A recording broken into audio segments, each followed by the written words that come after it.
আজকের সকালটা এখান থেকে শুরু করছি ভাইকে ঘুম ভাঙানো থেকে। তো আশা করি তোমরা সবাই ভালো আছো। আমি একটুও ভালো নেই। কারণটা হচ্ছে আমার ভাই আজকে চলে যাচ্ছে। আর ও এত ঘুমের মধ্যে ছিল ও তাকাতে পারছে না এদিকে আমার ডাকে সাড়া দিচ্ছে। ওকে এত আদর করছি, এত হামি দিচ্ছি তারপরেও ও উঠছে না। কালকে রাতে যখন আমি শুনেছি যে ও আজ সকালে চলে যাবে তখন থেকে আমার মনটা খুবই খারাপ ছিল। তো এখন আমি স্নান করতে যাচ্ছি। স্নান করে এসে তারপর তোমাদের সাথে কথা হচ্ছে।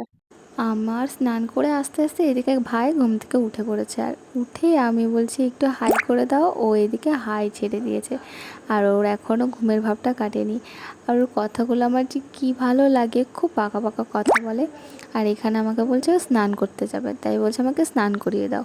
আর এদিকে দুষ্টুমি করছে, একবার বলছে স্নান করিয়ে দাও, একবার বলছে জামা পরিয়ে দাও। তারপরে ঘর দিয়ে খেলে বেড়াচ্ছে, ওই দেখো ওর হাতে একটা জামা নিয়ে বলছে জামা পরিয়ে দিতে।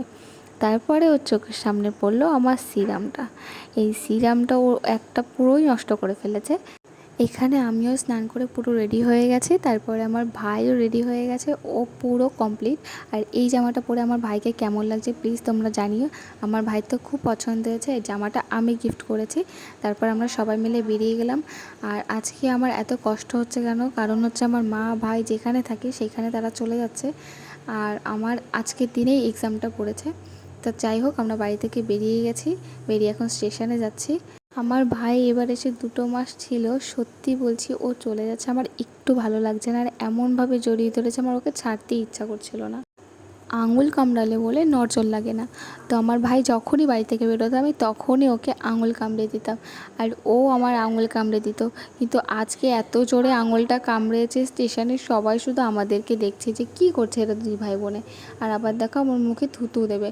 এতদিন ছিল মারামারি কান্নাকাটি, আমি ওকে খুব জ্বালিয়েছি, ও আমাকে খুব জ্বালিয়েছে, কিন্তু ভাই বোনের ভালোবাসা গাইস অন্য রকমই হয়।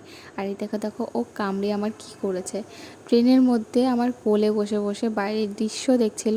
আর আমার সত্যি বলছে ওকে ছাড়তে ইচ্ছা করছিল, আমার এত কান্না পাচ্ছিল, আমি লাস্ট পর্যন্ত না পেরে ট্রেনের মধ্যে সত্যিই কান্না করে দিয়েছি। আমার এতটাই খারাপ লাগছিল, কিন্তু কিছু করার নেই, মায়ের ওখানে যেতেই হবে।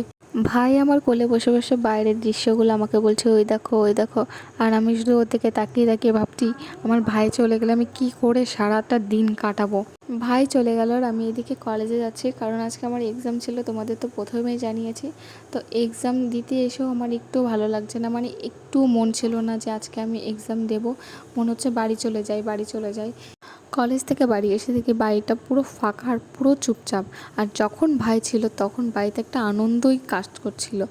আর ওর জন্য আমি প্রত্যেকটা দিনই এরকম খাবার নিয়ে আসতাম। সেই সব জিনিসগুলো ভেবে আমার প্রচুর কান্না পাচ্ছিল, আমি নিজেকে সামলে রাখতে পারছিলাম না, নিজেকে আর সামলাতে পারলাম না। তারপরে আমি ঘুমিয়ে পড়েছিলাম, ঘুম থেকে উঠে ফ্রেশ হয়ে আমি আমার কাজে চলে গেছি। ভাইয়ের সাথে অনেকবার কথাও বলেছি। আর তোমাদের ভিডিওটা কেমন লাগলো জানিও প্লিজ।